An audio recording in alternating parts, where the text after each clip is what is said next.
ख़वातीन हज़रात, अस्सलाम वालेकुम। मैं दोबारा हाज़िर हूँ डॉक्टर खालिद सुहेल के साथ। और जैसा कि पिछले हिस्से में आप सबके सामने हमारी गुफ्तगू जारी थी, और उस गुफ्तगू में हम डॉक्टर साहब की शायरी के हवाले से बात कर रहे थे। और जब डॉक्टर साहब की शायरी के हवाले से बात कर रहे थे तो डॉक्टर साहब की 3 किताबें आ चुकी हैं अब तक।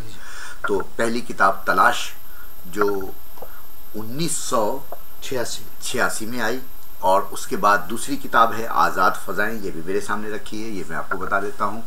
ये जो है डॉक्टर साहब बताएंगे। डॉक्टर साहब ये किस सन में आई थी? 1992 में आई थी। और उसके बाद डॉक्टर साहब की एक और शायरी की किताब है समंदर और जजीरे। ये जो है समंदर और जजीरे, ये इसमें 2006 में आई। और इसमें जो डॉक्टर साहब की इन 2 किताबों की जो शायरी थी, उसमें ख़ास चीज़ें डॉक्टर साहब ने इसमें शामिल की। इसके अलावा उस वक्त तक जो आपने नई शायरी की वो उसमें शामिल रही। तो हमने वहाँ जब बात की थी तलाश की, तो अहम बात उस किताब में हमें ये नज़र आई थी कि डॉक्टर साहब ने चैप्टर वाइज जो है वो शायरी को तकसीम किया था, बजाय इसके कि वो सिर्फ पे जाते, बल्कि आपने अपने तौर पर थीम्स है उस पर आपने काम किया। और उस पर से कुछ थीम्स पर हमने गुफ्तगू कर ली थी, और अब हम जो है इसमें से अब कुछ और थीम्स पे हम बात करना चाहते हैं। तो एक इसमें डॉक्टर साहब की थीम है, एक चैप्टर है देते रहेंगे बच्चों को हिजरत का मशवरा। तो ये एक ऐसी बात है कि बहुत कम शायरों ने इस तरह की बात की है कि बच्चों को जो है हिजरत का मशवरा दिया जाए और उस हवाले से नज़में लिखी जाएं। तो डॉक्टर साहब ये क्यों ख्याल आया आपके जहन में?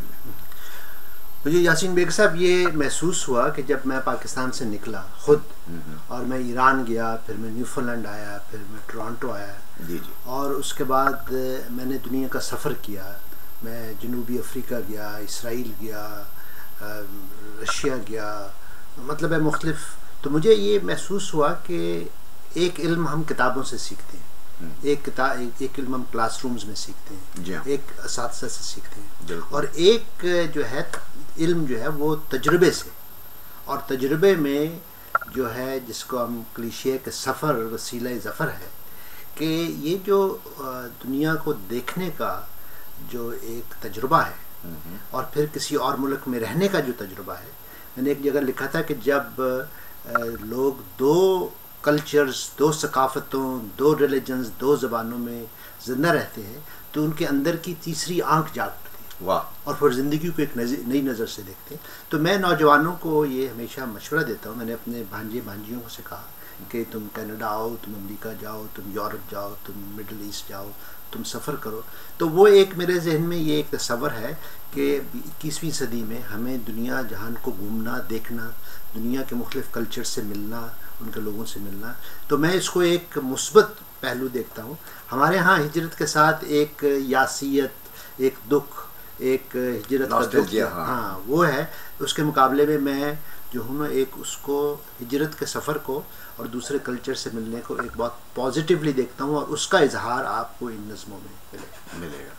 और अगर मैं आपसे ये पूछूं, बज़ाहिर तो नज़र आ रही हैं आपकी सारी नज़में जो हमने इससे पिछले प्रोग्राम में हमने डिस्कस की, तो उसमें साफ नज़र आ रहा है कि हिजरत के आपकी शायरी पे क्या असरात हुए। लेकिन अगर मैं आपसे पूछूं कि आपने किस तरह जो है हिजरत को अपनी शायरी में सुमोया और उसकी वजह से आपको तख्लीक़ में मदद मिली, तो आप क्या उसका?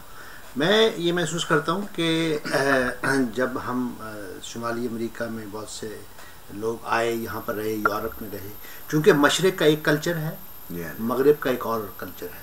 तो मैं ये समझता हूँ कि उस तजुर्बे ने मुझे ज़िंदगी को एक बेहतर तौर पर देखने का एक तजुर्बा हो। और उसके साथ ये कि आप जब अपने मशरिक़ को, अपने घर को, अपनी रवायत को दोबारा देखते हैं, तो आप अपनी ही रवायत को एक नए अंदाज से देखते हैं। तो मुझे ये पूरा जो तजुर्बा था, और हो सकता है मेरी खुशकिस्मती ये भी थी कि मैं नफ्सियात का तालिब इल्म था, साइकियाट्रिस्ट था, तो मेरे अदब ने मेरी नफ्सियाती प्रोफेशन को और प्रोफेशन ने मेरी तख्लीकी काम को एक दूसरे को हेल्प की।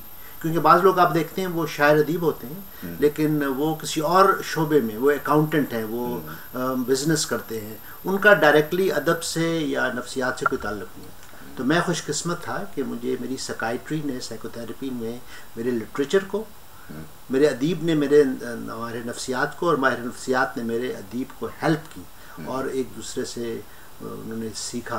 तो ये तमाम चीज़ें जो है मेरे लिए जो है जो हिजरत का तजुर्बा बहुत मुस्बत रहा। ज़िंदगी को अपनी शख्सियत के निखार में भी, नशो नुमा में भी उसने अहम किरदार अदा किया। और अगर मैं वहीं पेशावर में रहता और कभी यहाँ ना आता तो शायद मैं उतना कुछ ना सीख पाता। तो ज़िंदगी में दुनिया को, पूरी दुनिया को देख लेना, ये भी एक बड़ी कामयाबी है और नसीब की बात होती है। बिल्कुल बिल्कुल।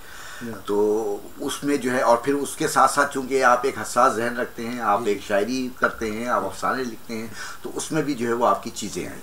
और इसीलिए आपने लोगों, बच्चों को, सबको मशवरा दिया है कि हिजरत ज़रूर करना चाहिए। उनको जाना चाहिए और दुनिया को देखना चाहिए। और अमूमन हमारे यहाँ कहते हैं कि जब हम एक मुल्क से दूसरे मुल्क चले जाते हैं और बस जाते हैं तो कल्चरल शॉक की बड़ी बातें होती है।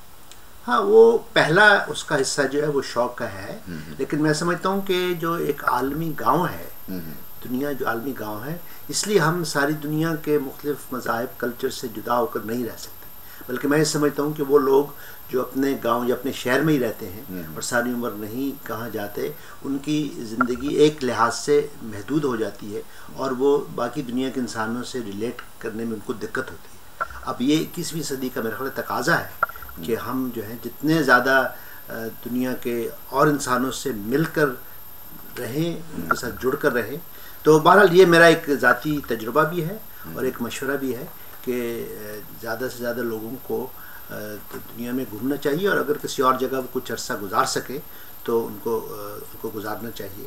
ये बहरहाल मेरे जो है ना, मेरी सोच का, मेरी फ़िक्र का, मेरे फ़लसफ़े का ये एक हिस्सा है। जैसे इसमें आपका एक शेर है कि घर में रहे तो जीस्त में एक बेकली सी थी, घर से चले तो अपना मुकद्दर संवर गया। बिल्कुल बिल्कुल बिल्कुल। हमने कुछ इतनी पाई तमन्ना की मंजिलें, देते रहेंगे बच्चों को हिजरत का मशवरा।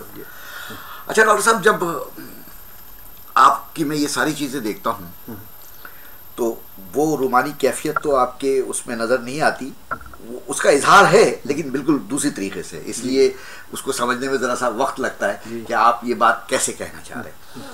तो जब मैं उस तरफ आता हूँ, मेरा ख्याल है कि किताब का एक बहुत दिलचस्प पहलू ये भी है, इसमें आपके 2 बाब हैं जो उसी हवाले से हैं। एक जो है मैंने देखा था कि तुझको पाया तो मेरी खुद से मुलाकात हुई। ठीक है, तो ये आपने औरत के हवाले से कहा, ठीक है ना। तो आपके नज़दीक आप मुझे ये बताइए, औरत आपके नज़दीक क्या है, कैसे एक्सप्लेन करेंगे आप उसको? मैं ये समझता हूँ कि इंसान एक लेवल तक अपनी नशोनुमा किताबें पढ़कर ज़िंदगी के तजुर्बे से करता है, लेकिन उसकी शख्सियत के कुछ पहलू हैं वो सिर्फ एक इंटीमेट रिलेशनशिप में, एक मोहब्बत भरी ज़िंदगी में ही उजागर होते हैं। अच्छा। आप वो चीज़ें अपनी शख्सियत के बारे में नहीं जान पाते जब तक कि आप किसी और इंसान, किसी औरत के साथ आपका एक करीबी रिश्ता ना हो। अब मैं, आप जैसे कि आप जानते हैं कि मैं कनाडा में आया, मैंने डेटिंग की और मैंने मुख्तलिफ़ कल्चर्स की जो ख़वातीन हैं उनके साथ दोस्ती की, और मैं औरतों के साथ दोस्ती को एक बहुत अहम अपनी ज़िंदगी का हिस्सा समझता हूँ। जो हमारे मशरक़ी माहौल में ना दोस्ती होती है, ना मोहब्बत होती है, एक रवायती शादी होती है जिसमें 2 अजनबी एक रवायती शादी के बंधन में बांध दिए जाते हैं, उनके बच्चे होते हैं और सारी उम्र बाज़ दफ़ा एक दूसरे से भी अजनबी रहते हैं। तो मैं ये समझता हूँ कि वो जो मेरे ज़िंदगी के तजुर्बात थे उन्होंने मेरी ज़ात, मेरी शख्सियत, मेरे किरदार, मेरी सोच, मेरे फ़लसफ़े को बहुत उजागर किया। और मैं बल्कि इसी में एक नज़म है औरत से रिश्ता, जो जिसमें मैंने उन चीज़ों का इजहार भी किया है। तो बहरहाल मैं ये समझता हूँ कि वो जो तजुर्बात हैं उन्होंने औरत से रिश्ते, औरत से मोहब्बत और औरत से दोस्ती, मैंने हर जना रिश्ते में, चाहे शादी हो, मियाँ बीवी का हो, चाहे महबूबों का हो, मैंने उसमें औरत से दोस्ती को बहुत अहमियत दी है। और मैं उसको आज भी समझता हूँ कि मेरा अंग्रेज़ी का एक जुमला है कि इंटीमेट रिलेशनशिप में friendship is the cake and romance is the icing. वाह, तो असल केक दोस्ती है, वो जो जिसको हम रोमांस कहते हैं। अब हमारे यहाँ चूंकि वो एक सेग्रीगेटेड सोसाइटी है कि औरतें कभी मर्दों से नहीं मिल पाती, तो वो मेरे ख्याल है एक तिश्नगी, एक फ्रस्ट्रेशन रह जाती है कि आप उसको नहीं जान पाते। तो मैं ये समझता हूँ कि औरत मर्द की दोस्ती एक बहुत ही जो है ना एक मुस्बत पहलू है जिससे आप समझते हैं। हमारे यहाँ उसको यही समझा जाता है कि मर्द औरत की दोस्ती नहीं हो सकती, वो ज़रूर इश्क होगा, ज़रूर ये होगा। मैं उस पर इसको कायल बिलीव नहीं करता। मैं समझता हूँ कि रोमानवी रिश्तों के अलावा भी मर्द औरत के दरमियान एक दोस्ती हो सकती है और बहुत एक मुस्बत दोस्ती हो सकती है, वो एक दूसरे से बहुत कुछ सीख सकते हैं। तो ये तमाम जो जज्बात हैं, मैंने उसमें एक शेर है, बल्कि एक नज़म का एक शेर है कि वस्ल की लज्जतों का मज़ा छोड़कर आओ कुछ देर को हम भी बातें करें। हाँ, तो सब कुछ सेक्स ही नहीं है, सब कुछ रोमांस ही नहीं है। ये आपस में एक दूसरे को जानना, एक दूसरे को समझना, एक दूसरे की सोच को परखना, ये एक बहुत ही अच्छा ज़िंदगी का पहलू है जिससे हमारे बहुत से नौजवान महरूम रह जाते हैं। बिल्कुल। अच्छा, इसमें एक शेर आपका ये भी है, सिर्फ एक शेर है, आपका उन्वान भी एक शेर और शेर भी एक है कि मेरे मन की झील में खालिद किसने पहला पत्थर फेंका। तो मैं आपसे पूछ सकता हूँ कि पहला पत्थर किसने फेंका था? कुछ आप बताएं, रोशनी डाल दें। वो पाकिस्तान की बात थी, यहाँ की बात थी? हाँ, असल में अब वो बात यह है कि पाकिस्तान में जहाँ मैं पला बढ़ा, चूँकि हमारे मेडिकल स्कूल में वो को एजुकेशन होती थी, तो वहाँ पर कुछ दोस्तियाँ थीं, लेकिन चूँकि वहाँ पर एक सीक्रेसी का माहौल है, लोग बुरा समझते हैं, इसलिए बहुत से रिश्तों का आप खुलकर इजहार नहीं कर सकते, क्योंकि आप किसी को बदनाम करना या किसी को ये करना। और मेरे लिए एक ये भी पहलू था कि मैं जब पाकिस्तान में भी रहता था कि वो किसी को झूठे वादे करना, जी मैं तुमसे शादी कर लूँगा, मैं ये कर लूँगा, मैं वो कर लूँगा, मैं उन चीज़ों के हक़ में नहीं था। तो वहाँ की जो हमारी दोस्तियाँ थीं वो इस तरह खुलकर पब्लिकली उनका इजहार नहीं होता था, लेकिन मुझे ख़त आते थे, जैसे हमारा वो होता था, क्या उसको कहते हैं, बॉक्स होता है जैसे मेडिकल स्कूल में, तो वहाँ एक नीले लिफाफे में ख़त आ गया और इस तरह की चीज़ें मुलाकातें होती थी। वो शायरी, जैसे मैंने जिक्र किया, शायरी के हवाले होते थे। लेकिन जिस तरह खुल के हम यहाँ पर, जब मैं मेडिकल हॉस्पिटल में था, चूँकि मैं ज़राना अस्पताल में काम करता था, वहाँ बहुत सी नर्सों का मुझे अंदाज़ा था कि उनसे वो चाहती हैं कि मेरे साथ उनकी दोस्ती हो, ये वो, लेकिन वो एक बहुत ही महदूद माहौल में। इसी तरह मैं ईरान गया तो वहाँ जो ख़वातीन से मुलाकातें हुई, लेकिन जिसको हम ओपन डेटिंग कहते हैं, जिसको हम ओपन रिलेशनशिप कहते हैं, वो कनाडा में ही होकर जिससे मैं पूरी तरह ज़िंदगी में ना, आप जो एक पूरा उसको भरपूर, जिसको आप तजुर्बात कहते हैं, वो यहीं पर हुए और कनाडा में, जहाँ पर मैंने मुख्तलिफ दोस्तियाँ बनाई, डेटिंग की, उनके साथ मोहब्बत की। तो ये तमाम तजुर्बात है जिनका अक्स आपको तलाश की नज़मों में मिलता है, और ये जो आपका हिस्सा है इसमें खास तौर पे मिलता है। अच्छा, मुझे ये पूछना है, एक टर्म हमारे यहाँ बहुत यूज़ होती है, उसके बारे में मैं आपकी राय लेना चाहता हूँ। जब ये किताब यही बातें हो रही हैं तो मैंने कहा चलो वो बात पूछ लूँ कि ये पाकीज़ा मोहब्बत क्या होती है? बहरहाल वो हमारे यहाँ, चूँकि मैंने जैसे कहा, एक सेग्रीगेटेड सोसाइटी है, तो वहाँ जिन्स को, सेक्स को एक गुनाह समझा जाता है कि सेक्स इज सिन। यहाँ पर भी अगर आप कैथोलिक चर्च को मानने वाले हैं, वो भी समझते हैं कि जिन्स जो है वो एक मनफी चीज़ है, वो एक गुनाह है, उसके बाद आपको सज़ा मिलेगी, या पता नहीं जहन्नम में आपको कोड़े लगाए जाएंगे। मैं ये समझता हूँ कि दो इंसानों में अगर मोहब्बत है, प्यार, दोस्ती है, तो उसके बाद जिस तरह आपका एक जहनी रिश्ता है, एक नफसियाती रिश्ता है, एक उसका एक जिस्मानी इजहार भी है, तो मैं उसको उसी का हिस्सा समझता हूँ। लेकिन अगर आप एक मशरकी या एक कैथोलिक अंदाज से कहें, तो वो ये कहना चाहते हैं कि मैं तुमसे मोहब्बत करता हूँ, ये एक रूहानी मोहब्बत है, इसमें जिस्मानी मोहब्बत नहीं है, क्योंकि जिस्मानी एक नेगेटिव चीज़ है और रूहानी जो है वो पाकीज़ा मोहब्बत। तो मैं पाकीज़ा मोहब्बत के मैं पाकीज़ा मोहब्बत के, मैं दोस्ती के हक में हूँ। मैं वो पाकीज़ा मोहब्बत को समझता हूँ कि वो छुपाने की कोशिश कर रहे हैं, उसको कवर अप करने की, वो एक बाज़ लिहाज से मुझे एक मुनाफिकत भी और ढाल भी। अच्छा, जैसे आपका ये कथा जो आपने पिछले प्रोग्राम में बताया भी था कि बहुत मशहूर हुआ कि सरसरी बात करने आई थी, एक क़यामत अजीब ढा के गई, शाम की चाय पीने आई थी, सुबह का नाश्ता वो खा के गई। जी जी। तो ऐसा कितनी दफ़ा हुआ होगा? बहरहाल ये मैं शो ये आपसे करना चाह रहा था कि बाज़ दफ़ा आपकी दोस्ती भी है, जैसे लोग आपसे आप मिलते हैं, तो बाज़ दफ़ा वो एक नेचुरली होता है कि वो कोई प्लान नहीं होता। मेरे नज़दीक इश्क और मोहब्बत में एक मिस्ट्री है, एक राज है। कुछ चीज़ें होती हैं जो खुद ब खुद होती चली जाती हैं, आप प्लान नहीं करते कि आप प्लान, तो ये लोगों ने उसको प्योरली सेक्सुअल अंदाज में लिया। लेकिन मेरा ये कहने का अंदाज था कि बाज़ दफ़ा आप जब दोस्तों से भी मिलते हैं तो आप 2-2 घंटे, 4-4 घंटे, 10-10 घंटे आप गुफ्तगू शुरू होती है और वो चलती रहती है। इसी तरह अगर औरत से आपको दोस्ती है, मोहब्बत है, तो आप एक प्रोग्राम, एक प्लान होता है और वो प्लान बदलता चला जाता है। आप गुफ्तगू में इतने महव हो गए कि रात 2 बज गए और आपने कहा यहीं रह जाओ, आप घर आपने क्या जाना। तो एक मगरिबी माहौल में आप ये कर सकते हैं, मशरिकी माहौल में आपके हमसाए और आपके रिश्तेदार और वो तो आपकी ज़िंदगी जीरन कर देंगे, ये करें।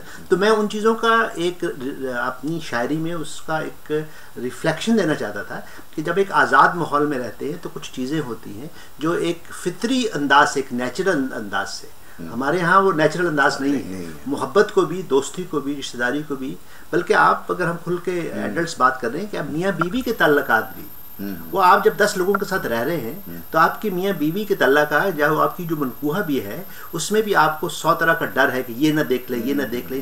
गोया कि आप जो एक जायज़ काम भी कर रहे हैं वो इस तरह करें जैसे आप कोई नाजायज़ काम कर रहे हैं। ये एक, तो उसको मैंने चैलेंज करने के लिए कहा कि इंसान को एक फितरी अंदाज से रहना चाहिए, चाहे मियाँ बीवी हो, 2 महबूब हों, 2 दोस्त हों, तो उसका इजहार जो है मेरे नज़दीक इंसानी रिश्तों के हवाले से मैंने उसका इजहार किया है कि मोहब्बत, प्यार, जिन, सेक्सुअल ताल्लुकात, ये सब इंसानी रिश्तों और इंसानी नफ्सियात का इजहार करते हैं और हमें उनको वेलकम करना चाहिए, उनको एम्ब्रेस करना चाहिए, उनसे घबराना नहीं चाहिए। अच्छा, इसमें एक बात मुझे जो नज़र आई आपकी औरत के हवाले से जो शायरी है कि हमारे यहाँ जो उमूमन शायर होते हैं, जब उनकी हम शायरी पढ़ते हैं तो पूरी शायरी, चाहे हम उनकी गज़लें पढ़ रहे हैं, चाहे उनकी रुमानी नज़में पढ़ रहे हैं, तो उसमें ऐसा लगता है कि पूरी ज़िंदगी उन्होंने सिर्फ एक औरत की मोहब्बत में वो सारी चीज़ें लिखी। अच्छा, आपके यहाँ ये लगता है कि आप भी औरत से मोहब्बत के कायल हैं मगर एक औरत से नहीं। जी। अब इसमें 2 बातें हैं। हाँ। एक तो मेरा एक शेर है कि नए मुकाम पे महबूब भी नए पाए। हाँ, बिल्कुल। नए मुकाम पे महबूब भी नए पाए, जजाएं मिलती रही हैं हमें ये हिजरत की। हमारे यहाँ वो हिजरत को सिर्फ सजा के तौर पे आप दुख है, आपने न समझिया है, मैं समझता हूँ कि नए तजुर्बात हुए। और दूसरा मेरा ये ख्याल है कि ये आप कनाडा में जब आए हैं तो आप सीखेंगे कि यहाँ की माएँ और बाप दोनों बच्चों से, ये टीनेजर से कहते हैं कि आप डेटिंग करें और आप पहले जिससे इश्क में गिरफ्तार हुए उससे शादी न करें। यहाँ पर उल्टा है कि आपको कोई तजुर्बा होना चाहिए, आप 2-3-4 लोगों से डेटिंग करें, आपको कोई तजुर्बा हो कि आपको क्या पसंद है, क्या नापसंद है, ये भी जानना कि मतलब आप किसके साथ नहीं रहना चाहते, किसके साथ आप ज़िंदगी नहीं गुजारना चाहते। तो ये जो तजुर्बा है हमारे यहाँ, चूँकि वो इसमें मैंने कई इशारे ऐसे भी हैं कि हम गुनाह सवाब के चक्कर में आ जाते हैं। हम जो फितरी रिश्ते हैं उनको नेकी बदी और इस हवाले से देखते हैं बजाय इंसानों को जानने का। तो मैं ये समझता हूँ कि इंसान सारी ज़िंदगी में एक ही इश्क नहीं है, पता नहीं किसका मिसरा है, फराज का, ये किसका, कि हम मोहब्बत में भी तौहीद के कायल हैं।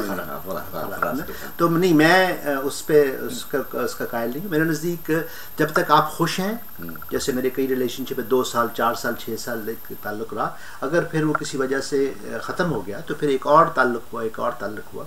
अब एक और, मैं चूँकि अब बहुत बेतकल्लफ़ी से बात हो रही है, क्योंकि मैं फैमिली के हक़ में नहीं था, क्योंकि मैं ये समझता था कि मैं जो मेरा नफ्सियात का जो शोबा है, मेरा जो अदब का ये फुल टाइम जॉब है, तो मैं वो ज़िम्मेदारियाँ मैंने नहीं ली। तो इस वजह से भी मेरी ज़िंदगी में एक फ़र्क है कि कोई 2 साल, 4 साल, 6 साल के जो रिलेशनशिप थे उसके बाद वो ख़त्म हो गए, जिसकी बुनियादी वजह ये थी कि बहुत सी औरतें वो फैमिली और बच्चे और वो इस तरह की लाइफ गुजारना चाहती थी जो मैं नहीं गुजारना चाहता था। तो अब बहुत कम लोग ये जानते हैं कि जो मेरी पुरानी महबूबाएँ थीं, अगर उनकी शादी हो गई, उनके बच्चे हो गए, उन सभी भी मेरी दोस्ती है। वो एक रिस्पेक्ट का, हमारे दोस्ती ख़त्म नहीं हुई, दोस्ती का ताल्लुक़ अभी भी कायम है। तो इस वजह से मैं मोहब्बत में दोस्ती का बहुत बहुत कायल हूँ। सही। एक गज़ल है मेरे सामने कि वो एक रात के जी भर के तुझको प्यार किया, तमाम जिस्म को बोसों से हम किनार किया, तेरी जवानी भी उस रात क्या क़यामत थी, मेरी जवानी ने कुछ भी ना इंतज़ार किया, शराफतों के ज़माने भी लद गए आखिर, वो चंद घड़ियाँ के बरसों था इंतज़ार किया। तो डॉक्टर साहब, एक तरफ तो मुझे आपकी शायरी में ऐसा लगता है कि आपके अंदर एक बड़ा एक शर्मीला सा इंसान है, और कभी जब हिजर और वसल की बातें आती हैं तो आप बड़े बेबाक लहजे में उसका इजहार करते हैं। तो ये कैसे एक शख्सियत में दो चीज़ों का जमा होना? वो और यही आपकी शायरी में भी जी नजर आ रहा है। वो मेरे नज़दीक उसका कन्फेशन ये है, क्योंकि मैं मशरकी माहौल में पला बड़ा, तो उसमें एक ज़ाती शर्मीलापन भी है, और एक जो मुआशरे का जो जबर भी है कि आपको ये चीज़ें नहीं करनी। तो आहिस्ता आहिस्ता जब मैंने उनको एक्सप्लोर किया, मैं समझता हूँ बहुत से नौजवान जब दोस्ती करते हैं, मोहब्बत करते हैं, अब मेरा माहौल हो सकता है पाकिस्तान में भी, इंडिया में भी, मशरक़ में भी बदल गया हो, तो मैं ये डॉक्यूमेंट करना चाहता था कि जब एक नौजवान मोहब्बत में, प्यार में, ताल्लुकात में आगे बढ़ता है तो जो स्टेजेस हैं, तो मैं उन मुख्तलिफ स्टेजेस को, जो आपकी लिबरेशन की स्टेजेस हैं, जो आपकी इंटीमेसी की स्टेजेस हैं, जो आपकी मोहब्बत प्यार की स्टेजेस हैं, उनके कई मराहिल हैं। चाहे आपकी शादी भी हो जाए, कि अगर आप मतलब है आपकी बीवी के साथ जो ताल्लुक पहले हफ्ते है और जो 1 साल के बाद है और जो 10 साल के बाद है, वो बदलता रहता है।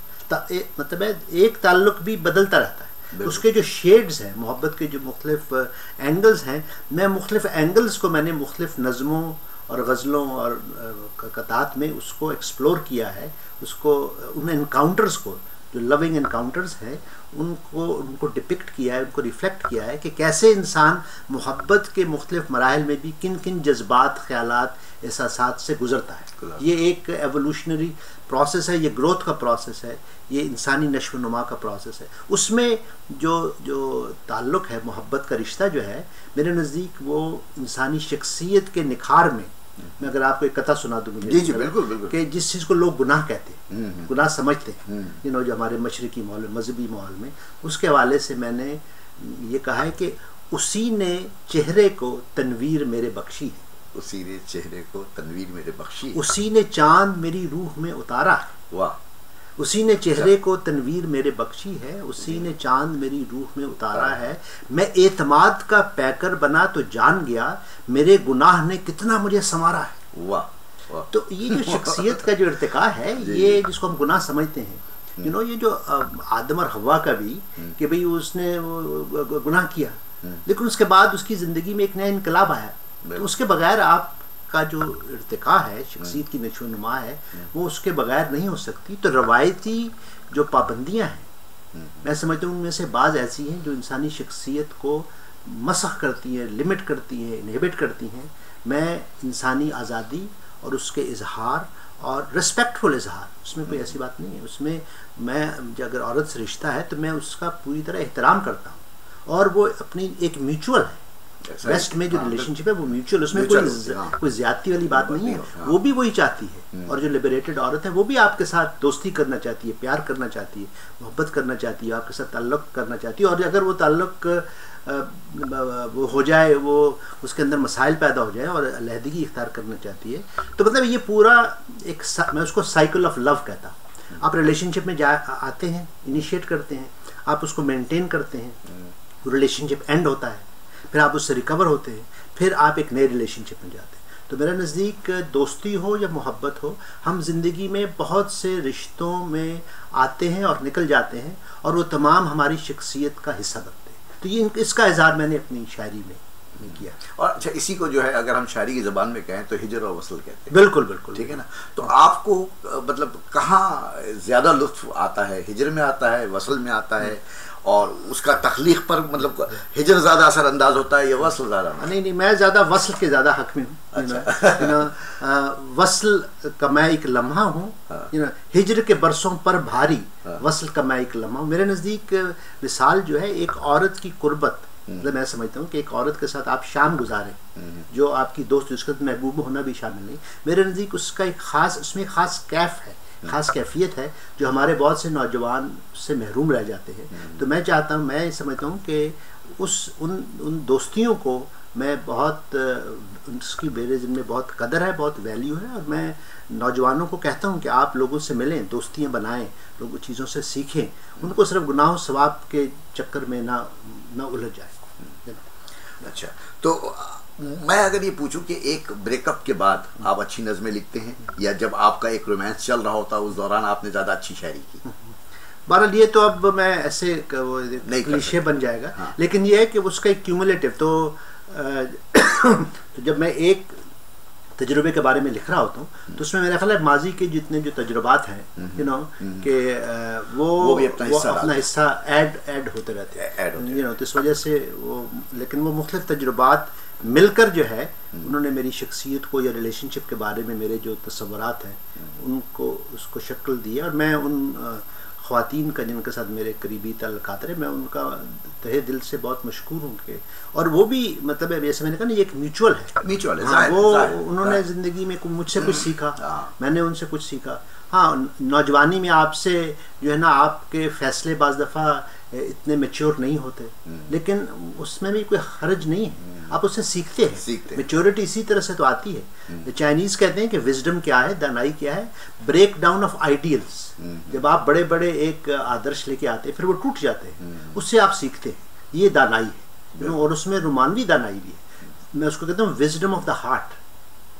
ये जो विजडम ऑफ द हार्ट है, ये आपको तजुर्बे के बगैर नहीं। तो जो उर्दू की रवायती शायरी जो है, उससे फ़र्क ये है कि वो एक फैंटेसी की लाइफ है, उसमें पता ही नहीं चलता कि एक औरत जो गोश्त पोस्ट की औरत है वो नहीं होती, ख्याली औरत। यू नो, मेरा ये है कि ये एक इंसान है और उसके साथ मेरा एक ताल्लुक़ है, मुस्बत भी मनफी भी, उसमें उतार चढ़ाव भी हैं।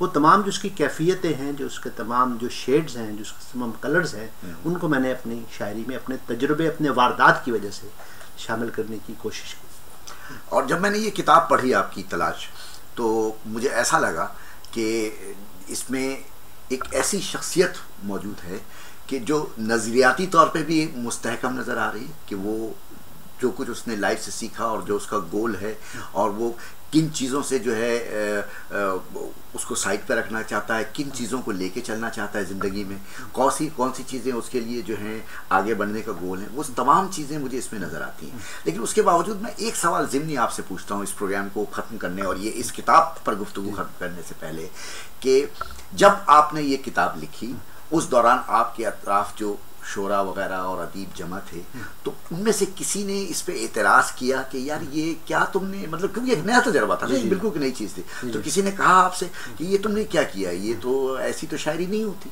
ऐसा किसी ने कुछ कहा? जी, इस पर हाँ एतराज़ात भी हुए। जैसे मैंने कहा ना, एक तो वो था कि मैंने वो शाम की चाय पीने आई थी सुबह का, एक जर्नल पूरी किताब के हवाले से। इस तरह वो जो एक लेस्बियन नज़म है, उस पर भी न्यूयॉर्क में कुछ लोगों ने कहा कि जी आप ये क्या लेस्बियन नज़म लिखती, ये तो एक पोर्नोग्राफिक या एक एरोटिका। हालांकि ऐसा नहीं है, यू नो। तो जो ख़ास तौर पे जो औरतों के मसाइल थे, औरतों के जो इश्यूज थे, उसके हवाले से बहुत सी गुफ्तगू हुई जो एक गैर मामूली या गैर रवायती थी। लेकिन ये है कि मैं ये समझता हूँ कि अब जब लोग मुझे जानते हैं, तो इस वजह से आपने जब इंटरव्यू की बात की, तो मेरे नज़दीक इसकी अहमियत ये है कि अब जो मुझे जानते हैं बतौर शायर, बतौर अदीब, बतौर माहिर नफ्सियात के, तो अब शायद वो इन चीज़ों को पढ़ें तो उनका कम्युनिकेशन ज़्यादा बेहतर हो, उसका इफ़हाम यू नो, उसका इब्लाग बेहतर हो, क्योंकि वो मुझे जानते। उस ज़माने में नया था तो वो एक हैरानी थी, एक मतलब है, लोग गज़लों के शेरों को ज़्यादा अप्रिशिएट करते थे। हमारा मिजाज है नज़म, चूँकि उसका मिजाज कम है, हालांकि मैं समझता हूँ कि मेरी जो नज़में हैं वो मेरी बाज़ गज़लों से ज़्यादा उनके अंदर एक लाइफ का जो वो है। तो चूँकि इसमें जो औरत के हवाले से ये मेरा जिस्म है या मेरी ज़िंदगी है, तो ये भी एक बिल्कुल एक नई चीज़ है कि औरत की जो बॉडी के बारे में, उसके नफ्सियात के बारे में, और उसकी जो एक मतलब ऐसा बहुत कम होता है कि एक मर्द इस तरह जाने। और मैंने किसी शायर की ज़बान, जैसे लेस्बियन आपने लिखा, इसमें सौकन है, अब जो सौकन का तस्वुर है उसको आपने बयान किया, और ये सारा मैं देखता हूँ, ये जितनी नज़में हैं, खून के आंसू, सुर्ख दायरा आपने सुनाई थी, माँ बनने से पहले और बाद, और तसल्ली, ठीक है ना, तो ये सारी नज़में मुझे ऐसा लगता है कि ये मतलब ये क्या सोचकर आपने औरत की ज़बान में ही लिखी है ये नज़में। तो मैं चाहता हूँ कि पहले तो आप ये नज़्म हमें तसल्ली सुनाइए और फिर उस पर थोड़ा सा रोशनी डालिए कि क्या है ये तसल्ली। ये है, ए मेरी माँ मुझे परदेस बयाहा तूने, और मैं चुपके से ससुराल में अपने आई, तेरी यादों को बहुत मैंने भुलाना चाहा, तेरी तस्वीर मगर दिल में हमेशा पाई, तूने माहौल के धारों को बदलना चाहा, और हर मोड़ पे एक ज़ोर से ठोकर खाई, मैंने उम्मीद के दामन को पकड़ना चाहा, और मायूसी की हर समत घटा ही पाई, और आज शौहर ने मुझे गुस्से में कितना कोसा, एक भी हर्फ शिकायत न मैं लब पर लाई, आज तो आके मुझे हर्फ तसल्ली दे दे, आज तो याद तेरी मुझको बहुत ही आई। अब ये मैं आपसे ये शेयर कर रहा हूँ कि मुझे जो है ना औरत की जो स्ट्रगल्स हैं, मैं ये समझता हूँ कि उर्दू शायरी, उर्दू मुआशरा, उर्दू तहजीब में आज भी औरत के जो मसाइल हैं उनको संजीदगी से नहीं लिया जाता, क्योंकि हम एक पेट्रियार्कल सोसाइटी हैं, उसमें बाप, उसमें शौहर, उसमें बेटा वो डोमिनेट करते हैं, और औरत बेचारी जो है वो एक सेकंड क्लास सिटीज़न आज भी है। और सिर्फ मशरिक़ में नहीं, मैं कन्फेस करता हूँ, आज मगरिब में भी आज तक अगरचे उसके मराहत और हुकूक बेहतर हो गए, लेकिन आज भी आप देखें, आज भी हिलरी क्लिंटन को अमेरिका में सदर बनने के लिए एक मुश्किल ये भी है कि वो औरत है, कि औरत तो अगरचे हमारे यहाँ वो क्लीशे कहते हैं कि जी वो बेनज़ीर बन गई हैं जी, लेकिन बहुत सी जो मशरिक़ में जो बनी हैं वो ज़्यादा अपने वालिद जैसे, बेनज़ीर अगर जुल्फ़िकार अली भुट्टो ना होते तो बेनज़ीर के प्राइम मिनिस्टर बनने के चांसेस कम थे। तो जनरली जो एक आम औरत है वो भी एक प्रिविलेज क्लास। तो मेरा हमेशा से ख़ास तौर पे अब हो सकता है लेबर रूम में काम करना, गायनेकोलॉजी में काम करना, फीमेल अस्पताल, जनाना अस्पताल में काम करना, वहाँ अपने माहौल में, मैं आपको सच्ची बात बताऊँ कि जब मैं पला बड़ा जब पेशावर में, तो वहाँ मैं अपने एक हमसाए को देखा था, तो जो मेरा एक तजुर्बा था कि वो एक औरत थी हमारी हमसाई, उसका मियाँ जो वहाँ पर शुगर मिल में काम करता था, जब उससे नाराज़ होता था तो सबके सामने उसको मारता था, उसको पीटता था, उसको लकड़ी से मारता था, और मैं जब बच्चा देखता था तो मेरे अंदर उस मर्द के खिलाफ एक गुस्सा और वो था। लेकिन मुझे लगता था कि कोई इस औरत बेचारी की कोई मदद ही नहीं, वो कहते हैं कि इसका डोमेस्टिक मामला है, तो औरत से हमदर्दी, औरत के मसाइल से मेरा एक कनेक्शन हमेशा रहा है, और वो मेरी शायरी में भी, अफसानों में भी, मेरे अदब में भी उसका इजहार है। तो मैं ये, जैसे मैंने कहा कि औरत से दोस्ती करना, औरत से मोहब्बत करना, और फिर औरत के मसाइल को समझने की कोशिश करना, तो हो सकता है लाशऊरी तौर पे मैं आइडेंटिफाई इतना करता था, तो बाज़ मैं मजाक में कहता हूँ मेरे अंदर एक औरत छुपी हुई लग रहा है यहाँ पे ऐसा, तो वो औरत उसका इजहार होता है, क्योंकि मैं उनके साथ इतनी वो फील करता हूँ, एक एम्पथी, एक कंपैशन, एक उसके साथ जो है मेरा ताल्लुक़ फील करता हूँ कि वो कभी कभी हावी हो जाती है। और मैं आपको सच कहूँ, मैं कोई बैठ के शौरी तौर पे नहीं लिखता कि मुझे औरत, कुछ मज़ामीन मैंने लिखे हैं, लेकिन शायरी में वो लाशऊरी तौर पे उसका इजहार हुआ है। और आप सही कह रहे हैं कि ये बहुत कम उर्दू शायरी में, मर्दों की शायरी में और ऐसा और मुझे ऐसा लगता है कि शायद उस ज़माने में खुद औरतों ने इन मौज़ूआत पे नहीं लिखे, ठीक है, इस हवाले से नहीं लिखे थे इस तरह कि वो जो अपनी तकलीफ परेशानियां, जिस्मानी तकलीफ परेशानियां और ये चीज़ें, उन चीज़ों पे मेरे ख्याल में एक औरत ने भी उस वक्त तक उर्दू शायरी में इन चीज़ों का आगाज़ नहीं किया।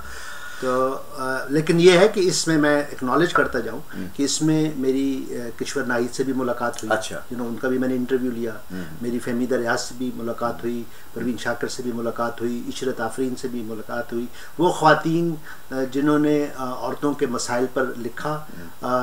इसी तरह ईरानी एक शायर थी फ़रोग़ फराज़ात, बहुत उनकी ज़बरदस्त नज़में, तो उनसे भी मैं इंस्पायर हुआ हूँ और उनसे मैंने बहुत कुछ सीखा है। इसी तरह वेस्ट में वर्जीनिया वुल्फ के से सिमा दिबुआ, एनाइस निन, तो हम बाद में किसी और इंटरव्यू में उनकी बातें करेंगे कि किन किन ख़वातीन शायरात ने, अदीबों ने मुझे मुतासर किया। लेकिन मैं ये कहना चाहता हूँ कि उनको पढ़ने से पहले भी मेरे अंदर एक औरतों के साथ हमदर्दी थी और उसका इजहार किया, और मुझे उन नज़मों पे बहुत फ़ख्र है कि वो उन ऐसे इश्यूज़ पर मैंने कुछ लिखा जहाँ पे अक्सर रवायती शायर नहीं लिखते। अच्छा डॉक्टर साहब, आखिर में मैं आपसे ये बात कहना चाहता हूँ कि इसमें दो चीज़ें मुझे नज़र आती हैं कि एक तो मुझे ये बताइए कि आपने ये किताब इंसान के नाम पे ठीक है ना, और दूसरा इसका नाम तलाश रखा, तो ये क्या, इसके पीछे बैकग्राउंड क्या है? ये अहम सवाल है।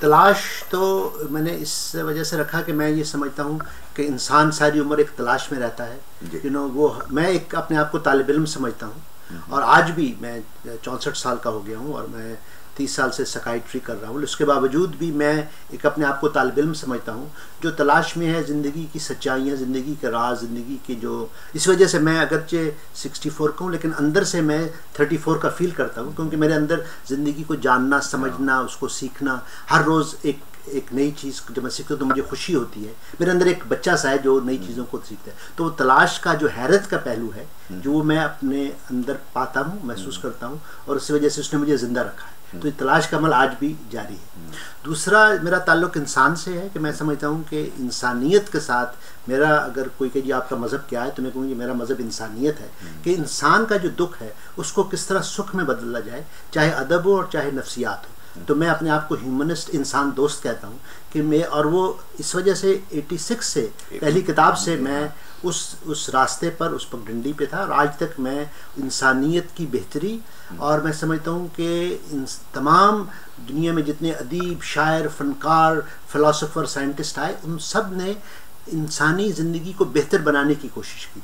इंसानों को भाईचारे से, मोहब्बत से, प्यार से मिलजुल के रहने की उन्होंने कोशिश की, और यही एक आदर्श है जिसके साथ मैं शुरू से जुड़ा हूँ। और वो आज तक मुझे लगता है कि कैसे हम जो 7 बिलियन लोग हैं, किस तरह हम मिलजुल के आपस में मोहब्बत प्यार से रहें, क्योंकि हम एक ही धरती माँ के बच्चे हैं। हम मुख्तलिफ ममालिक कल्चर्स में रहते हों, लेकिन हम सब जो है ना एक इंसानी रिश्ता है। उस इंसानी रिश्ते, उस मोहब्बत प्यार के रिश्ते का इजहार जो है वो इंसान के नाम मैंने उसको डेडिकेट करके उसका इजहार किया। तो जनाब, मुझे तो ऐसा लगता है कि आपकी तलाश तो अब तक ख़त्म नहीं हुई, वो सफ़र आपका जारी है, लेकिन आपकी किताब जो तलाश है उस पर हमने यहाँ एक गुफ्तगू जो है मुकम्मल कर ली है आज की। तो अब मैं चाहूँगा कि आपकी दूसरी किताब की तरफ हम आएँ।